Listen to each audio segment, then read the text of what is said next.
너희는 여호와를 만날 만한 때에 찾으라. 가까이 계실 때에 그를 부르라. 악인은 그 길을 불의한 자는 그 생각을 버리고 여호와께로 돌아오라. 그리야 그가 긍휼히 여기시리라. 우리 하나님께로 나오라. 그가 널리 용서하시리라. 여호와의 말씀에 내 생각은 너의 생각과 다르며 내 길과 달라서 하늘이 땅보다 높음같이 내 길은 너의 길보다 높으며 내 생각은 너의 생각보다 높으니라. 하나님은 영이니 예배하는 자가 신령과 진리로 예배할지니라. 아멘.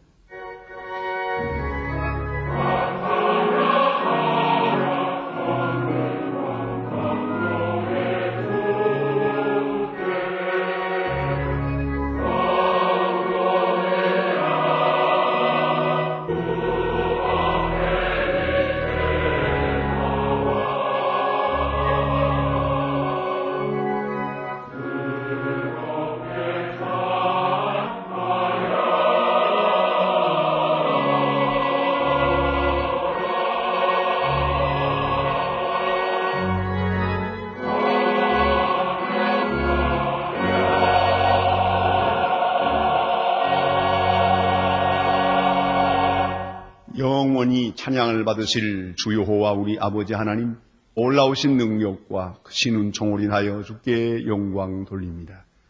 죄와 사망에서 우리를 건지신 주 예수 그리스도의 구속의 길이길이 찬양하옵고, 오늘도 우리와 함께 하시며 날마다 새롭게 하시는 성령의 교통하심을 인하여 찬송을 부릅니다. 성부, 성자, 성령께 세세 무궁토록 영광이 있을지어다. 아멘. 다 같이 고개 숙이셔서 겸손 마음으로 참회의 기도를 드리겠습니다. 긍휼이 풍성하신 아버지 하나님, 은혜 가운데 저희들이 다시 주님 앞에 모였습니다. 은혜를 모르는 자에게 은혜를 베푸셔도 회개할 줄 모르는 자를 오래 참아주셨고, 아무 깨달음이 없는 저희들을 이렇게 은혜의 길로 인도하신 크신 은혜죠. 감사합니다. 하나님 아버지, 주께서 우리를 참아주신 것을 알고 있습니다. 끝까지 참아주시옵소서. 우리를 용서하신 것을 알고 있습니다. 원컨대 은혜의 열매를 맺을 때까지 끝까지 용서하여 주시기를 기도하옵나이다.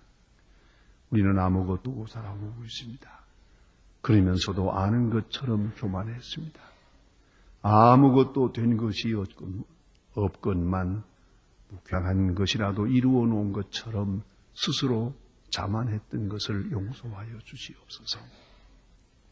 내 것이 아닌 것을 가지고도 것처럼 생각했고, 그리고 항상 스스로 아는 것처럼 모르는 자를 멸시했으며, 또 못 가진 자들을 소외하며 살아왔던 일들을 용서하여 주시옵소서.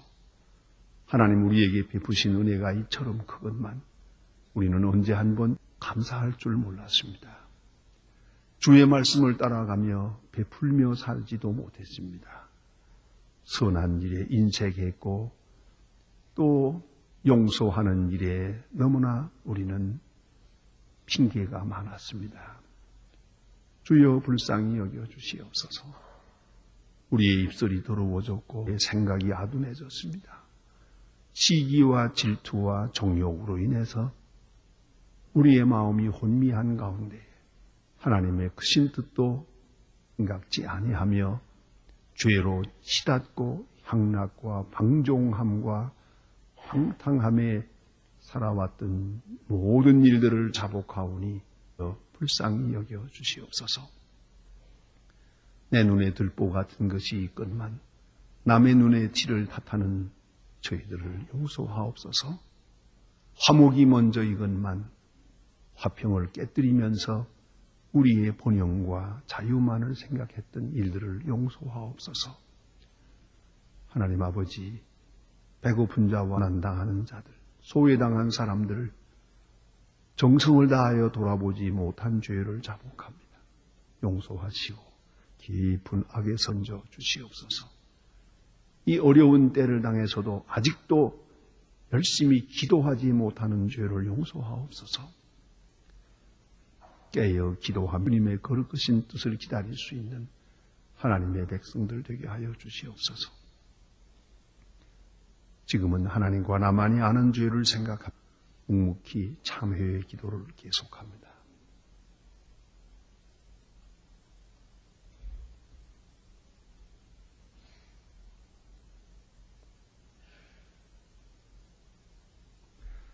사랑 안에 두려움이 없고 온전한 사랑이 두려움을 내어 쫓나니 두려움에는 형벌이 있음이라.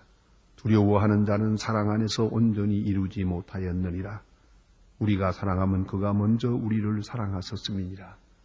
그러므로 주 예수 그리스도 안에 있는 자에게 결코 정죄함이 없느니라. 아멘. 오늘 우리에게 주시는 하나님의 말씀은 구약성경 창세기 4장 1절로 10절 말씀 되겠습니다. 구약성경 5면입니다.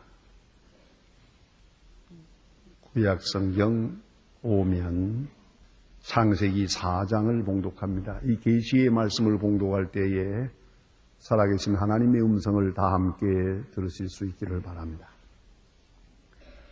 그 아내 하와와 동침하매 하와가 잉태하여 가인을 낳고 이르되 내가 여호와로 말미암아 등남하였다 하니라. 그가 또 가인의 아우 아벨을 낳았는데 아벨은 양치는 자이었고 가인은 농사하는 자이었더라. 세월이 지난 후에 간 땅의 소산으로 제물을 삼아 여호와께 드렸고 아벨은 자기도 첫 양의 첫 새끼와 그 기름으로 드렸더니 여호와께서 아벨과 그 제물은 연락하셨으나 가인과 그 제물은 연락지 아니하신지라. 가인이 심히 부여 안색이 변하니 여호와께서 가인에게 이르시되 네가 분하여 함은 어찌미뇨 안색이 변함은 어찌미뇨 네가 선을 행하면 낯을 들지 못하겠느냐 선을 행치 아니하면 죄가 문에 엎드리느니라. 죄의 소원은 네게 있으나 너는 죄를 다스릴지니라. 가인이 그 아우 아벨에게 고하니라. 그 후 그들이 들에 있을 때에 가인이 그 아우 아벨을 쳐 죽이니라. 여호와께서 가인에게 이르시되 네 아우 아벨이 어디 있느냐? 그가 가라되 내가 알지 못하나이다. 내가 내 아우를 지키는 자니까. 가라사대 네가 무엇했느냐? 네 아우의 핏소리가 땅에서부터 내게 호소하느니라. 아멘.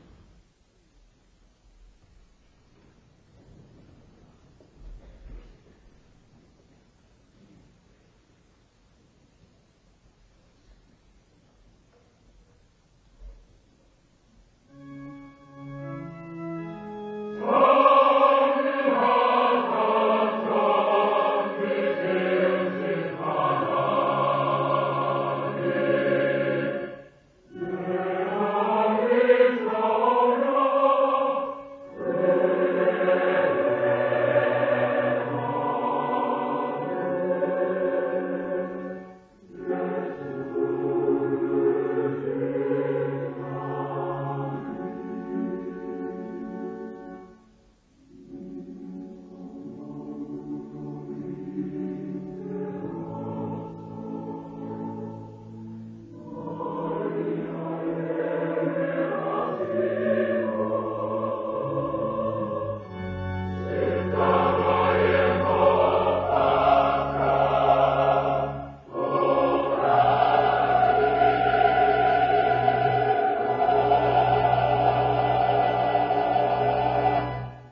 서울에 있는 어느 대학교에 학생들 사이에 유행하는 풍자가 있다고 합니다. 그 내용은 이렇습니다. 어느 날 교육감이 모 초등학교를 방문하게 되었는데 교실을 둘러보다가 창가에 놓여 있는 지구본을 보게 되었습니다. 학생 하나가 지나가는 것을 보고 그 학생에게 묻기를, 얘야, 이 지구본이 왜 이렇게 삐딱하게 기울어져 있냐 하고 물었답니다. 이 학생 선뜻 대답하는 말, 그거 제가 한 거 아닙니다. 제 잘못이 아니에요. 그러더랍니다. 이건 책임 회피입니다. 너무 기가 막혀서 마침 선생님을 만났어요. 김 선생, 이 지구본이 왜 이렇게 삐딱하게 서 있어요? 선생님 대답하는 말이, 그거 본래부터 그랬어요. 이것은 타성적 무기력, 타성적 무관심이 옵시다. 아무 생각 없이 본 거예요. 그 허구한 날 너무 마음이 좀 좋지 않아서 교장 선생님에게 물었답니다. 그 어느 교실에 가니까 지구본이 있는데 그 지구본이 그 축이 똑바로 서질 않고 삐딱했더만 그거 왜 그렇습니까? 하고 물었더니 교장 선생님은 그거 모르세요? 국산이에요. 그러더랍니다.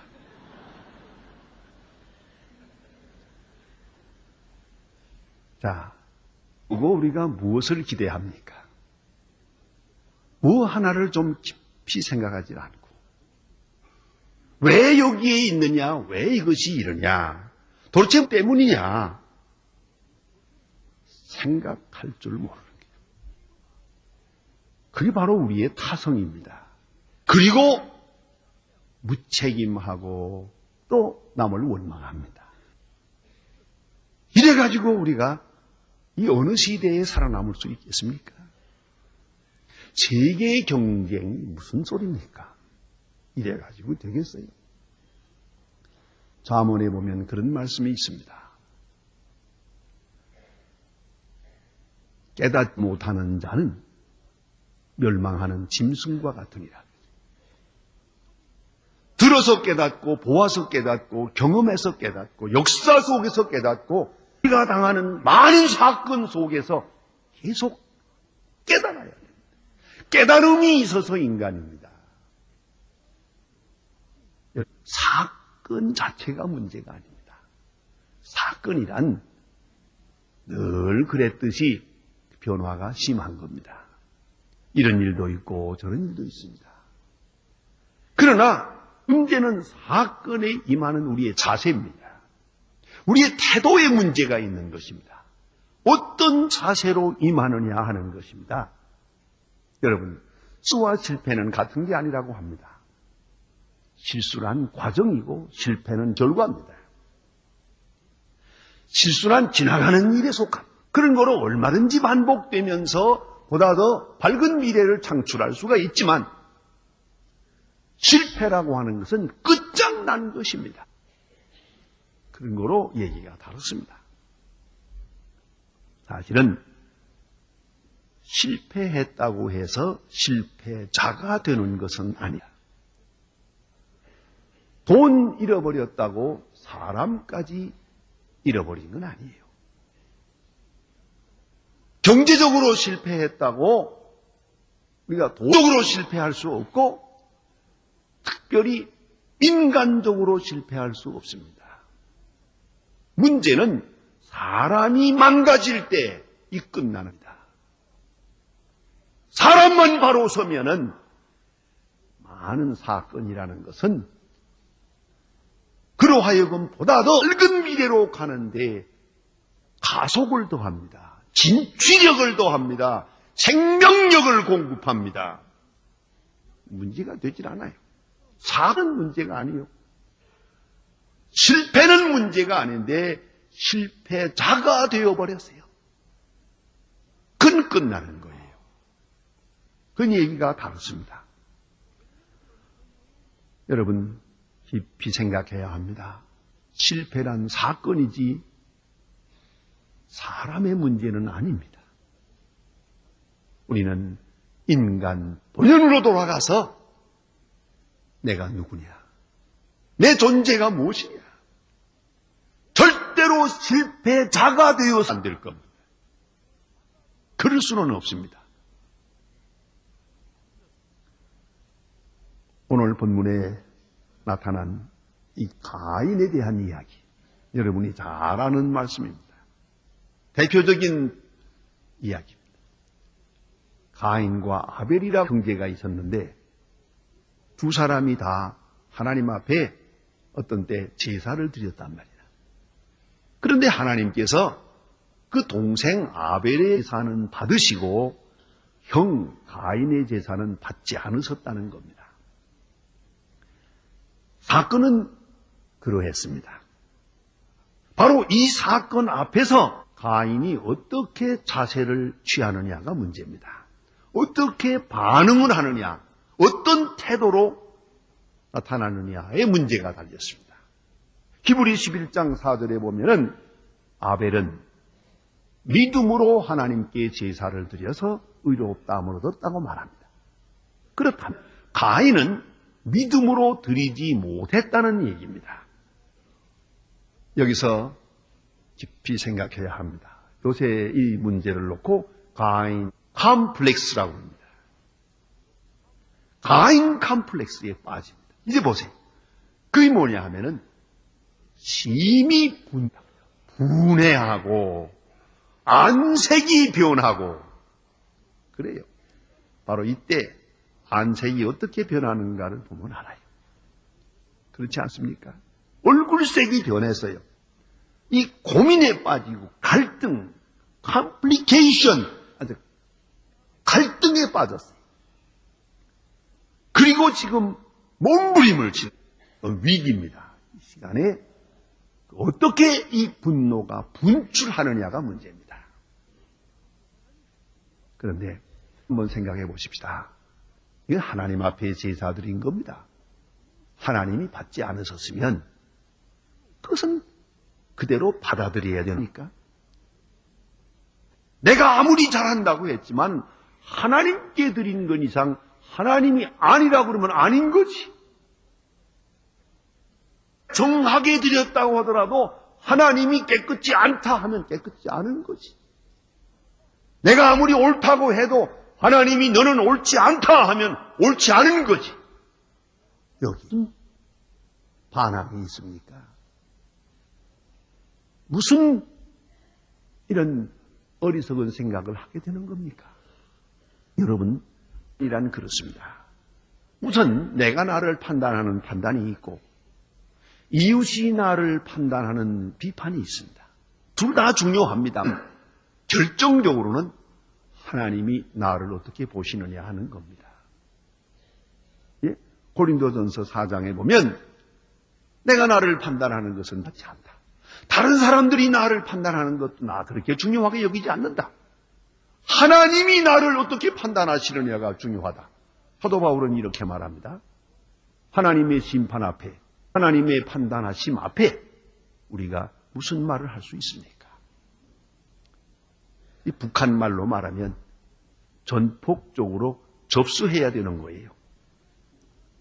그렇잖아요. 하나님이 하시는 일 앞에, 하나님의 공의로우심 앞에 어떻게 지금 딴 생각을 합니까? 당연하게 받아들였어야 하는 거예요. 그리고 하나님께 다시 나아가서 자세를 바로 해야 하는 거 아닙니까? 하나님이 이제 그 원인 분석에 대해서 그 순간 이 고민하는 가인을 향하여 충고하라. 선을 행하면 네가 어찌 얼굴을 들지 못하겠느냐. 네 선을 점검하라. 선했는가 악했는가. 그동안 내가 어떻게 살아왔는가 점검하라. 또 죄의 소원은 있으나 너는 죄를 다스릴지니라. 내가 지금 마음에 부글부글 끓는데 질투, 욕심, 불만, 원망이 있는데 조심해. 선을 행하지 아니하면 죄가 문간에 엎드리느니라. 위기입니다. 말씀하세요. 그럼에도 불구하고 그는 하나님의 말씀을 따라 회개하지 합니다. 여러분, 회개하지 못한 죄는 언제든지 말썽을 부리게 돼 있어요. 회개해야 할 사람이 회개 못하면 반드시 그 회개하지 아니한 죄로 인하여 또 다른 큰 사건이 터지게 돼 있어요. 이걸 압니다. 그래서 가인은 정말 가인 컴플렉스에 빠져버립니다. 그리고 하나님과의 관계에서 해결해야 될 문제를 엉뚱하게 아벨과의 관계에서 해결하려고 합니다. 이것이 빗나가는 겁니다. 여기서 빗나갑니다. 이런 사람을 탕지향적 속성, 타인지향적 속성, 이웃지향적 속성이라고 합니다. 여러분, 진실이라는 하나님과 나와야 됩니다. 다른 사람이 뭐라고 하느냐, 그거 중요하지 않습니다. 다른 사람이 잘 되고 못 되고 아무 상관없습니다. 나와 하나님과의 관계를 크게 생각하는 사람은 사람들로부터의 평판이나 세상 돌아가는 일, 그리 중요하지 않습니다. 바로 이것이 신앙생활입니다. 다시 말하면 수직적 관계를 극대화하면 수평적 관계는 그리 중요한 일이 아닙니다. 하나님과 나와의 수직적 관계에 문제가 있는데 이것은 제쳐놓고 왜 엉뚱한 수평적 관계에 신경을 쓰는 겁니까? 생각컨대 아벨의 제사도 안 받았다면, 둘 다 안 받았다면 요 가인 같은 마음이 편할 뻔했어요. 그러나 하나님께서는 아벨의 제사는 받으셨습니다. 이것이 못마땅한 거예요. 여러분, 뭐니 해도 가장 무서운 죄가 시기 질투입니다. 무서운 겁니다. 요새 연구해보면요, 젊은 사람들이 결혼을 하고 한 3년 동안 가장 행복해야 할 시간에 가장 불행하답니다. 왜 그런지 아십니까? 시기 질투 때문에. 먹느냐, 맥히느냐, 잡느냐, 잡히느냐, 네가 크냐, 내가 크냐, 바짝 긴장해가지고, 그 다음에 문제가 해결이 돼서 사는 게 아니라 체념해서 삽니다. 에이라, 이젠 탈자다, 할 수 없다. 그리고 사는 거랍니다. 그러니 그 가정이 제대로 되겠어요? 여러분, 제발 시기 질투 꺼버리고 사세요. 이거 좀 지워버리고 살면 세상에 편합니다. 예? 남이 잘 되든 못 되든 예쁘든 크든 작든 무슨 상관이에요. 내가 나의 길을 옳게 가는 것이 중요합니다. 그래서 오늘 가인이라는 사람은 자기 제사를 하나님께서 안 받으셨다는 데 대한 문제가 아니고 이제는 아벨이 하나님 앞에 제사를 잘 드려서 하나님이 받으셨다는 바로 여기에 지금 생각을 붙입니다. 그리고 고민하게 됩니다. 질투, 시기, 욕망, 이것이 지나칠 때 그만 믿음 없어졌어요. 이 하나님과의 관계라고 하는 것도 까맣게 잊어버리고 오로지 아벨에게만 신경을 쓴 나머지 아벨을 쫓게 됩니다. 이 무서운 사건이 아니겠습니까? 그러나 예나 오늘이나 이런 문제는 계속되고 있습니다. 공산주의 혁명이라는 게 뭡니까? 이 혁명이라는 걸 알고 보면 이 철학적으로는 이렇게 설명이 됩니다. 내 간 이유가 부자 때문이에요. 내가 못 사는 것이 잘 사는 사람 때문이에요. 이렇게 생각하면서부터 혁명이 일어나는 겁니다. 결국은 이렇게 몇십 년 동안을 이런 속에 살다 보니까요, 이상한 사람이 되어버립니다. 모든 책임을 사회에 돌립니다. 요새도 보면 어떤 사건 하나가 있으면 이건 총체적 위기다, 총체적 타락이다, 그렇게 생각하는 동안 이 말을 듣는 사람은 내 책임은 없다 하는 말이 됩니다. 이건 참으로 무서운 겁니다. 모든 책임을 사회에 돌리고 남에게 돌립니다. 이것은 근본으로 가인 컴플렉스에 속하는 겁니다. 그래서 이 공산주의 혁명을 하고 공산주의 사회에 있던 곳 많이 보면은 똑같습니다. 어느 나라나 마찬가지인데 지금 동독도 통일해 놓고 소독이 보통 고민하는 게 아닙니다. 경제 정치적인 문제로만 해결되면 다 될 줄 알았거든요. 사람이 이렇게 망가져 몰랐거든요. 이 동독 사람들 일시켜 먹을 수가 없어요. 성실함도 없고 부지런함도 없고 정직함도 없고, 그래서 무책임, 불성실, 게으름, 이걸 도대체 치료할 수가 없는 거예요. 어느 공산주의 사회 인민도 마찬가지 똑같습니다. 왜 이래졌습니까? 남에게 책임을 돌리는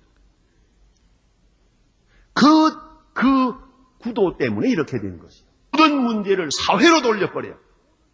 아니옵시다. 여기 근본적인 문제가 있습니다. 책임 전가, 책임 회피. 여기서부터 벗어나야 돼요. 그런 거로 언제나 나 자신의 주도성, 프로액티비티를 찾아야 됩니다. 모든 책임은 내가 지는 겁니다. 그거 다시 시작하는 겁니다. 종종 이런 문제로 시달리는 분들을 봅니다. 어떤 두 가정이 있었는데, 한 가정은 아주 희희낙낙 행복하게 살아요. 바로 이웃집에 사는데 오랫동안 같이 사는, 한 집은 밤낮 싸워요. 그래서 터지고 깨지고 나오고 이래요. 이 두 집이 같이 살면서도 참 이상해요. 이 불화한 집에 사는 사람이 너무 답해서 어떤 날 이 잘 편안하게 사는 집에 가서 물어봤답니다. 당신은 이웃에 사니까 잘 알 거 아닙니까? 도대체 당신네는 왜 화평하게 살고 우리는 왜 이렇게 밤낮 싸우고 못 사는 거예요? 그 원인이 뭐라고 생각합니까? 하고 물었어요. 그랬더니 그 편안하게 화평하게 사는 사람의 집의 주인 되는 어른이 뭐라고 한지 아십니까? 아주 재미있는 윗들을 했어요. 우리 집은 전부 죄인끼리 살고요, 그 집에는 의인끼리 살기 때문입니다. 가만히 보니까 당신네는 다 잘났다고 그래요. 내가 잘났고 잘했고 잘났고 잘했고 그러는데 우리 집에는 무슨 일이 터지더라도 다 내가 잘못했습니다. 그거 다 내 잘못이야. 그럼 그거 다 내 잘못이다. 우린 죄인들끼리 살고 그건 의인끼리 사니까 싸운다. 옳은 얘기예요. 꼭 책임을 남에게 돌리는 거예요. 그 자신은 벌써 죽어가는 것을 알아야 돼요. 오늘 가인이 어째서 자기 잘못을 동생에게 돌리는 겁니까? 한번 깊이 생각해 보십시다. 이 사건은 그 원인을 생각해 보면 오늘 이 사건 이전에 불성실과 불의함이 있었습니다. 오늘 되어진 일이 아니거든요. 이걸 잊지 말아야 돼요. 오늘 제사를 잘 드리고 못 드리고 요거의 문제가 아니라 그 전에 벌써 불신앙적으로 살아왔어요. 그래서 오늘 와서 이 제사를 받지 않으신 거예요. 아무리 깨끗하게 드린다 하더라도 이미 살아온 생이 믿음을 떠나 살았기 때문에 하나님께서 오늘 드리는 제사를 받지 않습니다. 그런 거로 오늘 사건은 결과일 뿐이에요. 벌써 원인이 있었다는 것이에요. 이걸 알았어야 되는데 오늘 제사 받고 요 하나만 가지고 지금 불만하는 거예요. 그렇지 않습니다.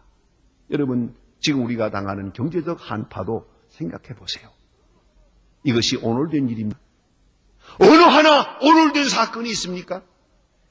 이미 있던 거예요. 우리가 그동안에 풍청거리고 말이죠, 된 것처럼 생각했는데 남의 돈 가지고 잔치한 거예요. 빚내다가 사치하게 산 거예요.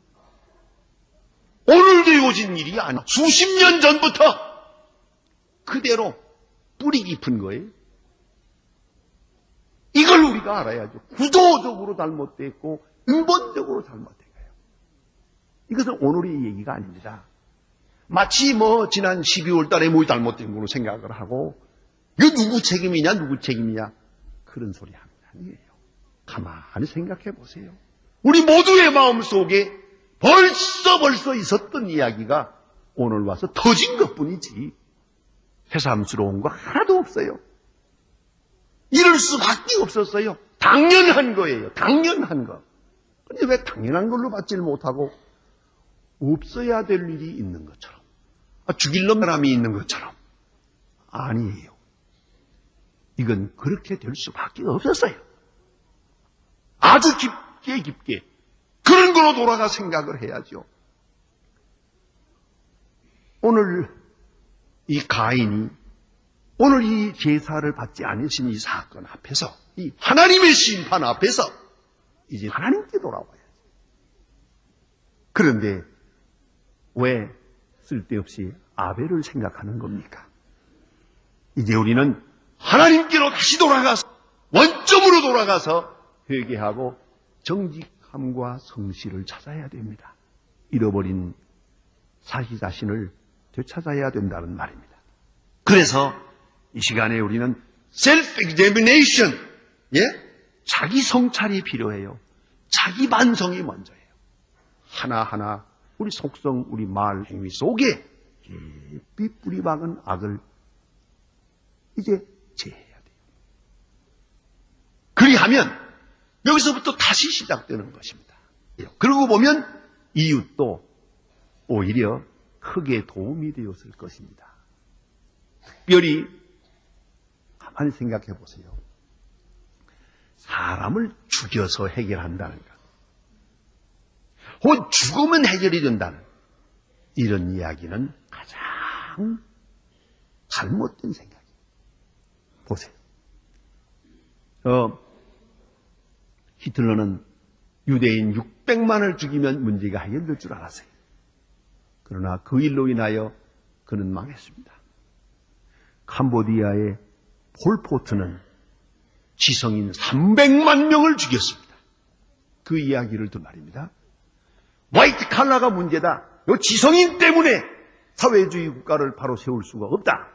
지성인을 죽이는데 안경 쓴 사람은 다 죽였답니다. 조심하세요.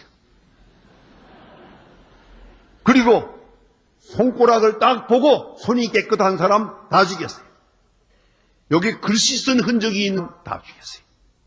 소위 지성인이라는 사람은 무려 300만 명을 죽여서 이상적 사회주의 국가를 만들어 보려고 해서나 그건 아니에요. 이건 근대사에 있는 얘기 아닙니까? 이거 생각해 보세요.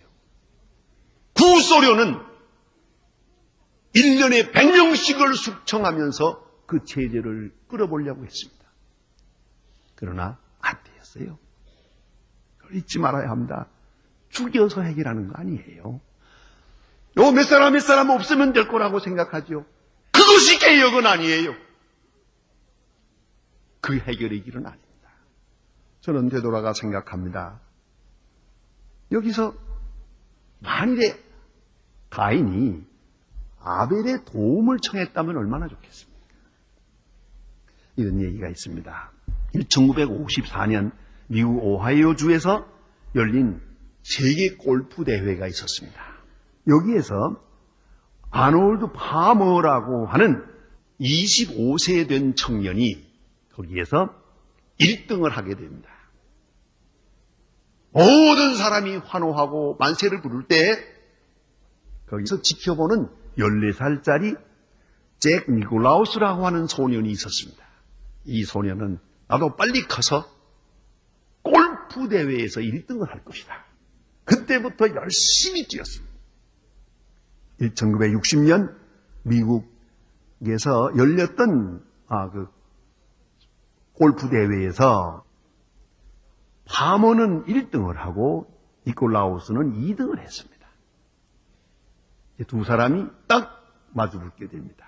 그러나 얼마 후에는 니콜라우스가 1등을 하고 파머가 2등을 했습니다.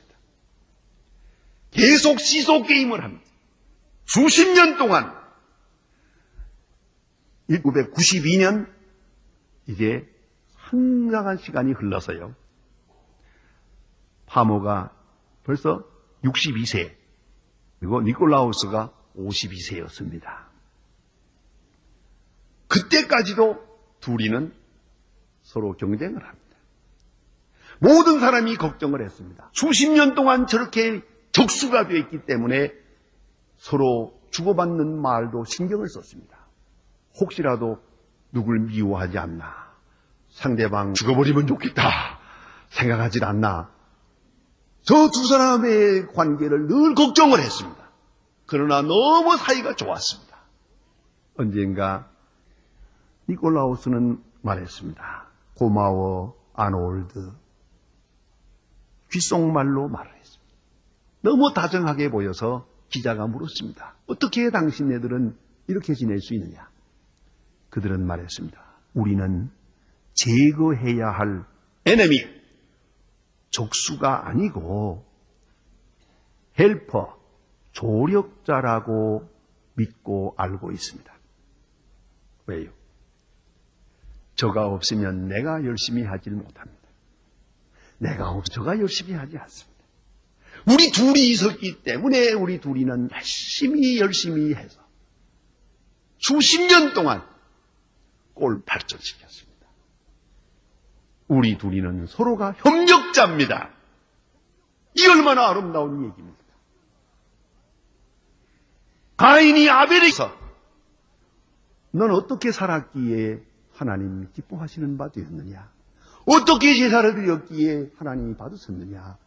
조력하며 협력을 얻어가며 사랑하면서 힘을 합하여 다시 제사를 드렸더라면 두 사람의 제사를 하나님이 받으셨을 것이 아닙니까?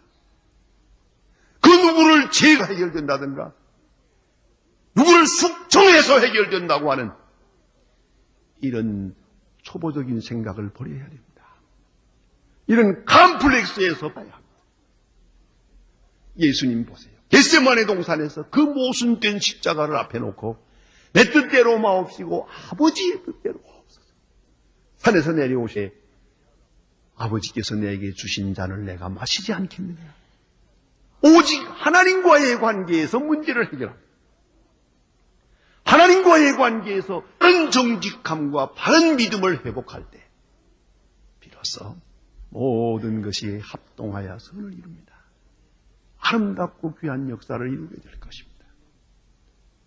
기도하십니다.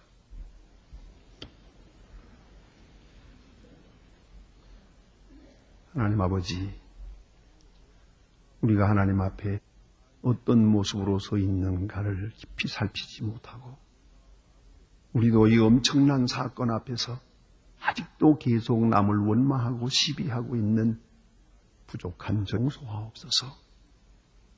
모든 책임을 자기 자신이 지면서 하나님 앞에서 정직함을 되찾게 하시고 겸손하고 바른 자세를 취하여 아름답고 귀한 미래를 창출할 수 있게 하소서.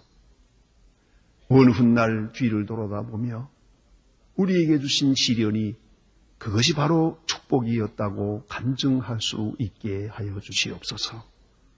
예수님의 이름으로 기도합니다. 아멘. 지금은 우리를 구원하신 주 예수 그리스도의 은혜와 역사의 주인이신 아버지 하나님의 사랑과 우리의 믿음을 날마다 새롭게 하시는 성령의 역사가 모인 중에와 온 교회 위에 이제와 영원토록 함께 계실지어다. 아멘.